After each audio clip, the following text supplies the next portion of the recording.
test is in four-part, Part 1, Part 2, Part 3, and Part 4. Now look at Part 1. A student wants to register for a conference.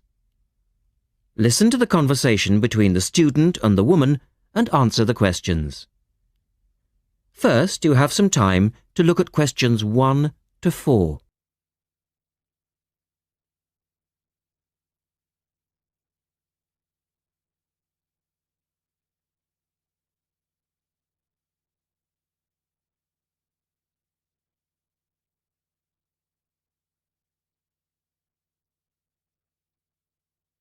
Look at the registration form. Listen carefully and answer questions 1 to 4. Good morning. Good morning. Can I help you? Yes. Is this where we register for the Beyond 2000 conference? Yes. What's your name and I'll get your conference bag. Well, I haven't actually registered yet. I was told I'd be able to register today, so I hope that's okay. I've just arrived in Melbourne. That should be fine if you're a student. I'll need to take your details though. So, can I have your full name? Yes, sure. It's Melanie Mitchell. Is that Mitchell? Yes, that's right. And that's Ms., not Miss. OK, fair enough. And what's your address, Melanie? I live in student accommodation at Sydney University, so my address there is Room 66, Women's College, Newtown. OK. And which faculty are you studying in? I'm in the Faculty of Education. I'm doing a Master's in Primary School teaching. Right. And may I see your student card because I need to verify that you're a current student? Yes, sure. Here it is. My number is 994578ED. The woman asks the student some more questions about the conference. Look at questions 5 to 10.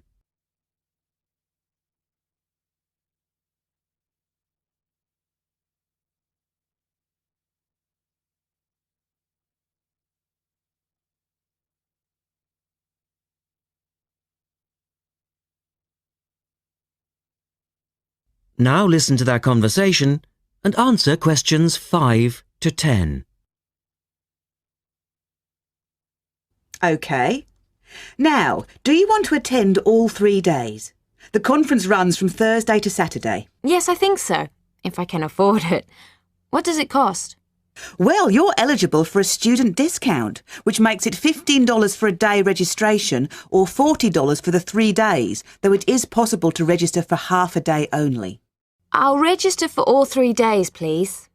Good. Now, will you be requiring accommodation while you're here in Melbourne? Yes, I suppose I will. What's available? Well, we have several levels of accommodation. You can share a room with another student for $25 a night. Or you can have your own room but share the bathroom. I believe it's just down the corridor. That's $45. Right. Or you can have a single room with your own bathroom. I don't mind sharing a room.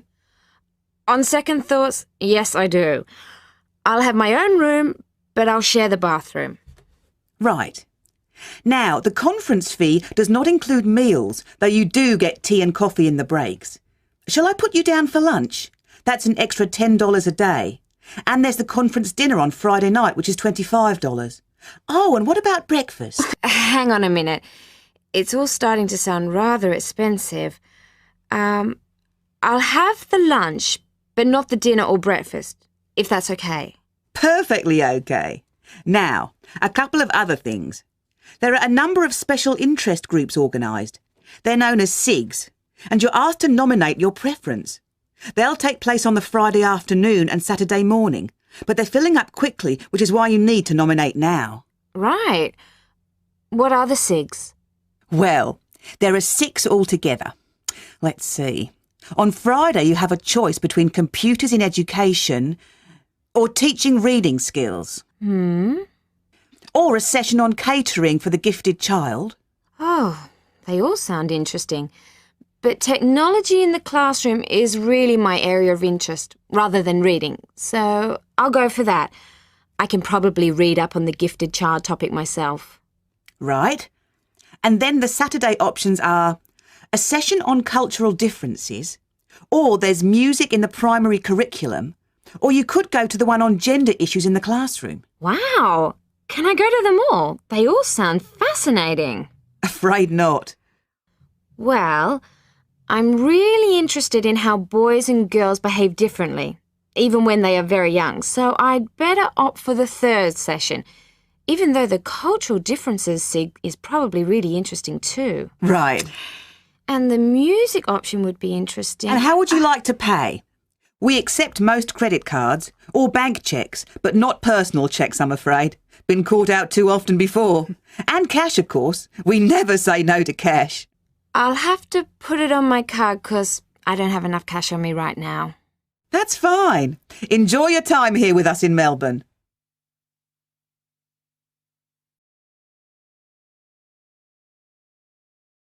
That is the end of part 1.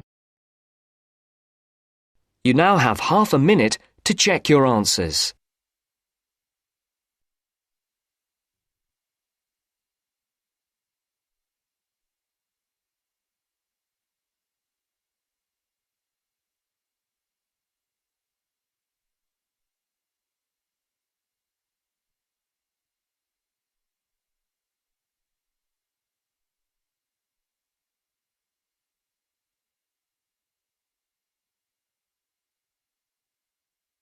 Now turns to part 2.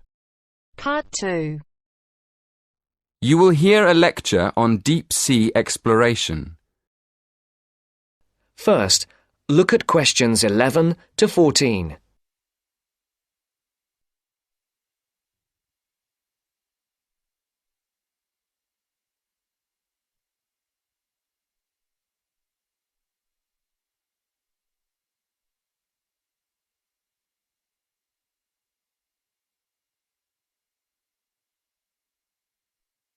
Listen carefully. Good evening. My talk this evening will cover 3 main themes. First, I'll outline a timeline of how deep-sea exploration vessels developed. Secondly, I'll describe the most recent of these, the Deep-Sea Challenger. And finally, I'll look at some of the benefits of this deep-sea research.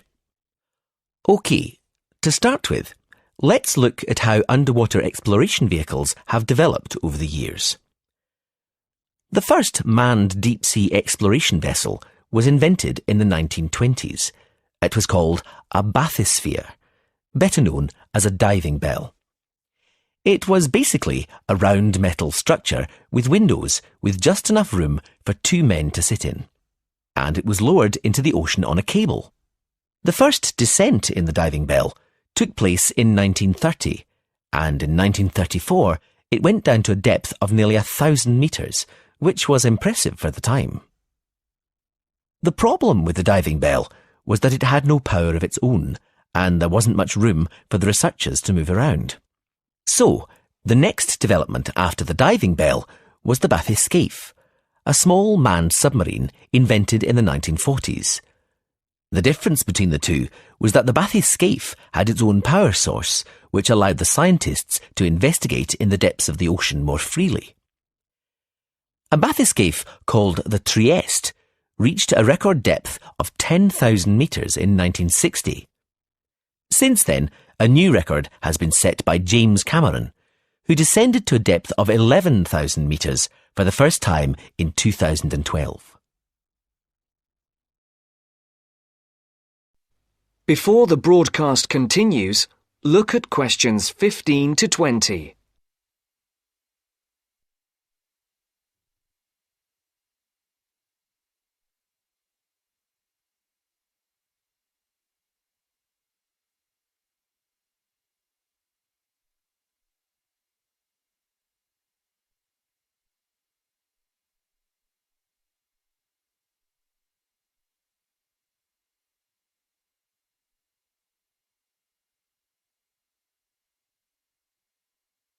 You will now listen to the second part of the talk. So let's move on now to look at the submarine that took James Cameron so far down into the ocean. If you look at the drawing of the Challenger, you can see the pilot's chamber at the very bottom of the submarine. It's a very small section where the pilot sits and controls the sub and all the equipment on it. Now let's have a look at how the submarine is powered. Going up from the pilot's chamber, in the middle of the sub, on the right-hand side of the drawing, you can see a whole section covered in batteries. They provide the power source that takes the sub all the way to the bottom of the ocean and back up to the surface again. Next to that, there's another important part of the sub. You probably realise that there's no light at the bottom of the ocean, so the sub needs to take its own. If you look at the back of the sub, in the middle, just next to the batteries, you can see the panel of lights. They provide the light for filming and taking samples from the seabed. And one more part of the sub, which is important for navigation and to stop it spinning out of control, is the large fin at the back. You can see it at the back of the sub, at the top of the drawing. OK, to conclude my talk, I'm going to ask a couple of questions. First, what is the purpose of this deep-sea exploration? And second, is it worth the expense? I think one of the justifications for spending so much money on this kind of research is that it allows scientists to understand more about the surface of the Earth. For example, how it was formed and how it behaves. This could have important consequences for predicting earthquakes and saving lives through early warning systems. Another reason this type of research is considered valuable is that by exploring unknown parts of the ocean, we increase our knowledge of the availability of minerals for industry. And obviously, this could lead to huge commercial advantages. So, the answer is yes. In the long run, this kind of exploration can benefit both the ordinary population and industry. That is the end of part 2. You now have half a minute to check your answers.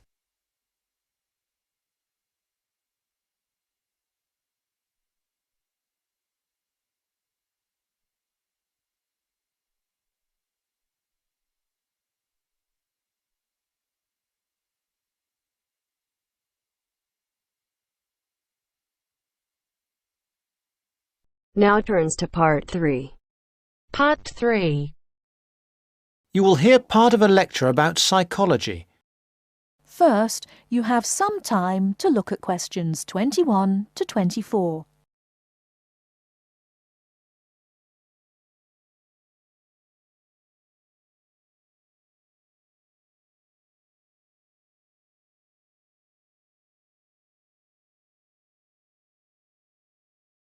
Now, listen carefully and answer questions 21 to 24. In this lecture, I want to introduce you to the life and work of a famous psychologist, a psychologist who had a big influence on the field of social psychology. Social psychology deals with group behaviour and the individual as a member of a group, and Solomon Asch made a most important contribution. Solomon Asch worked mostly in the USA, but he was born in 1907 in Poland, and he came to the US when he was 13. He went to an ordinary high school, and as he had an interest in human behaviour, he decided to study psychology. He was quite disappointed with his first acquaintance with psychology. It seemed to be all about rats and mice, and that didn't interest him at all. However, he persevered and eventually became a professor of psychology. Now, the experiment which made his name is called the line judgment task. Participants were asked to compare some simple lines. More precisely, they were given a card with 3 lines, then were asked to compare another single line and say whether it was longer or shorter than the lines on the card. What a participant didn't know was that in reality all the other participants were effectively actors. That is, they were instructed to give a wrong judgment, and the purpose of the experiment was to see how the single subject would react.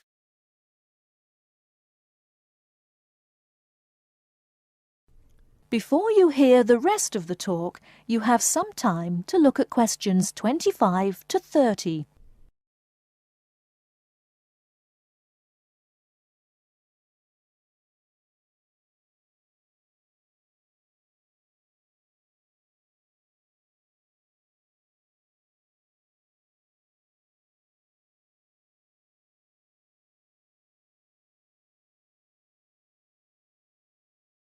Now listen and answer questions 25 to 30.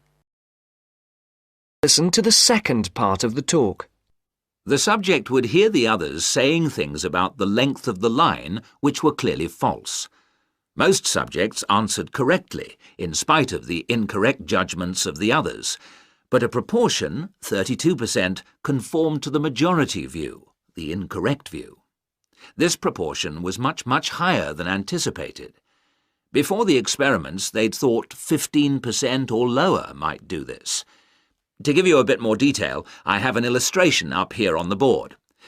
A group of 6 or 7 people were given a card with 3 lines on it.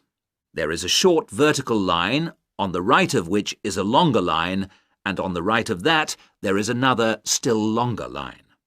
However, it's clear that the longest line is the right-hand one, the second longest, the middle one, and the shortest is the one on the left.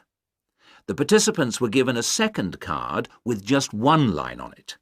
I should add that in these experiments people became very distressed.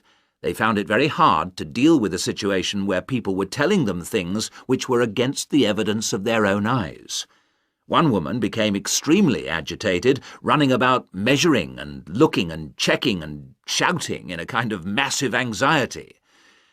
Now, what experiments which occurred sometime later found was that other factors can influence the result. For example, when there were more so-called participants, there was even more conformity. On the other hand, when people were able to respond in secrecy, by writing the result down, for instance, they made fewer incorrect judgments about the lines. Subjects gave various explanations for why they made the decisions they did. Although they weren't put under pressure by the experimenter, many felt that they would somehow spoil the experiment and upset the person running it if they didn't agree, no matter how stupid they felt.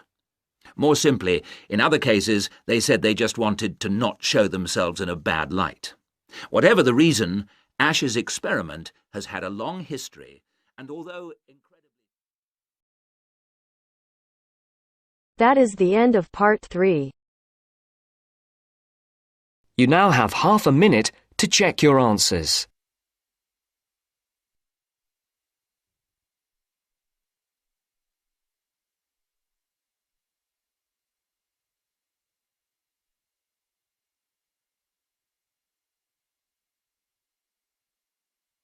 Now turns to part 4. Part 4. You will hear a presentation by a student about a website she has designed for a supermarket. First, you have some time to look at questions 31 to 40 on pages 113 and 114.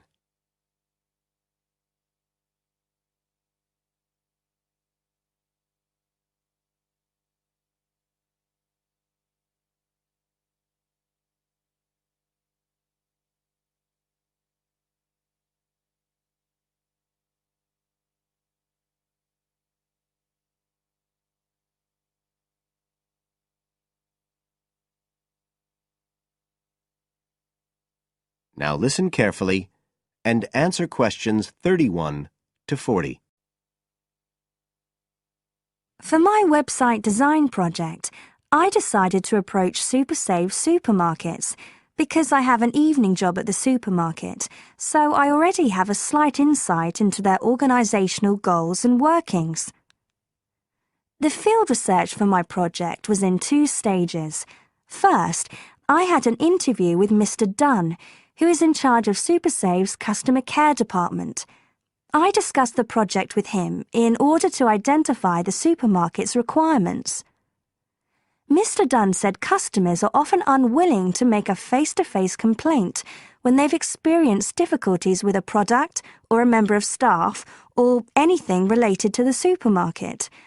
So he said a website which allowed members of the public to get in touch with the organisation and bring the problem to their attention in a private manner might be very useful, and we agreed that I'd work on this. For the second stage of my research, I devised a questionnaire to put to SuperSave customers.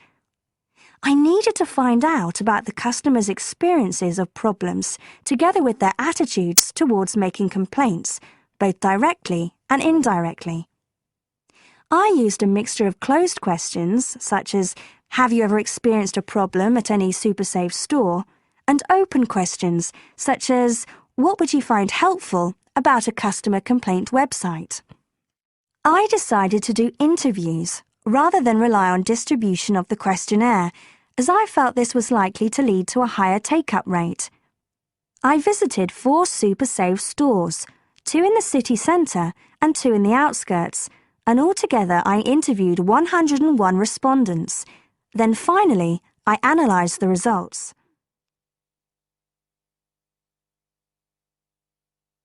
I found the results of the questionnaires to be very informative. I found that out of the total number of customers investigated, 64% had at some stage encountered a problem in a SuperSave store. Out of these people, the vast majority said that they hadn't reported the problem to any member of staff. They just kept it to themselves. The next thing I tried to find out was why they hadn't complained. Well, about 25% of the people I interviewed said the reason was that they couldn't be bothered, and a slightly smaller percentage said that they didn't have enough time. But 55% said the reason was that they felt intimidated. I finally asked if they would be more likely to complain if they didn't have to do it face-to-face, and nearly everyone I asked said that they would, 95% to be exact. I then set about designing the website to meet these needs. Once I'd completed the website, I made another appointment with Mr. Dunn to find out what he thought of it. Mr. Dunn said he felt that the pages would benefit his organisation by giving customers a new way of expressing their complaints and by making it easier to collect complaints, identify specific places where service and customer care were not as good as they should be, and act upon them accordingly. SuperSave is already a highly customer-orientated organisation, and he thought our website would be an excellent addition to their customer care effort. This is all well and good, but there still remains the general problem with websites, that there's the lack of access to online computers. Surprisingly, in my survey, I found that 88% of those interviewed had access to the internet, which I felt was quite high. But this access wasn't always direct. For some people, it was through their children and grandchildren and neighbours and so on, rather than being readily available in their own homes. This could prove to be a major drawback to the site, but it is still better to have it now to get the edge over competitors, however slight, and in the very near future, it is expected that almost everyone will have direct access to the internet. Another thing to consider is that at the moment I can only base our conclusions on data gathered from a tiny fraction of the supermarket's customer base. In order to get a better idea of how the site is doing and to see how well I have met my objectives, the site will need to have been up and running for at least a few months. After this time, it'll be possible to see whether or not people are actually using the site and if it's helping to make improvements to their customer service.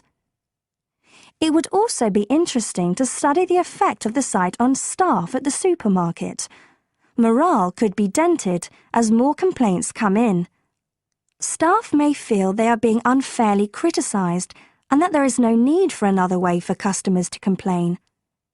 But also, the site could boost morale by making staff come together to overcome the constructive criticism, and they may gain more job satisfaction by knowing that they are making a difference to the customer. So, overall, I feel my website has met my objectives, but there is scope for improvement and expansion. Are there any questions? That is the end of part 4. You now have half a minute to check your answers.